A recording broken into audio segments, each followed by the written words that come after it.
Space is silent, but control it. And you control everything below: communications, navigation, military targeting, financial markets. Every modern system on Earth depends on what happens up there. He wasn't elected. He answers to no treaty, no parliament, no NATO charter. He's Elon Musk, and SpaceX isn't a company anymore. It's a superpower. In the old world, getting 1 kilogram to orbit cost $25,000. SpaceX changed that overnight. Russia's Proton and flew it again. The economics were merciless.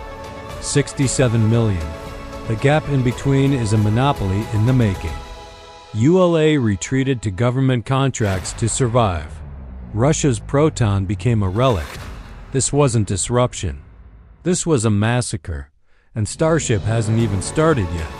At $100 per kilogram, the economics of entire industries collapse and rebuild. Orbital manufacturing, space-based solar power. All suddenly viable. That's not a rocket, that's a lever. And Musk has his hand on it. February 2022, Russia invades Ukraine. Then Starlink terminals arrive. The front holds. A private American company had just become load-bearing infrastructure for a sovereign nation's war effort. The Pentagon noticed. Enter Starshield, SpaceX's military division. Direct contracts with the U.S. Space Force, intelligence agencies, and the Department of Defense. The U.S. military is now structurally dependent on a company that one man controls. And that man has already demonstrated he will use that leverage. In 2022, Musk reportedly restricted Starlink coverage near Crimea unilaterally, blocking a Ukrainian drone operation. No vote, no briefing. One decision, one phone.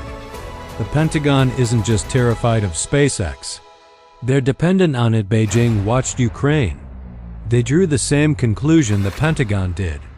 State-owned, state-controlled, integrated with their 5G and 6G networks. Phase 1 already launching. In January 2026, Chinese operators filed with the ITU for 200,000 satellites. Not to launch all of them, not yet. To reserve the orbital slots. The altitudes, the inclinations, the radio spectrum, they run out. This is a land grab. What happens when a private company becomes more powerful than the government that funded it? NASA depends on SpaceX to reach the moon. The Pentagon depends on it to fight wars. U.S. allies depend on it to stay connected. And every one of those dependencies runs through one man's decision-making. Unelected, unaccountable, unstoppable. SpaceX didn't seize power. It offered something governments couldn't build, and they accepted. The question is, what happens when Musk decides the terms have changed?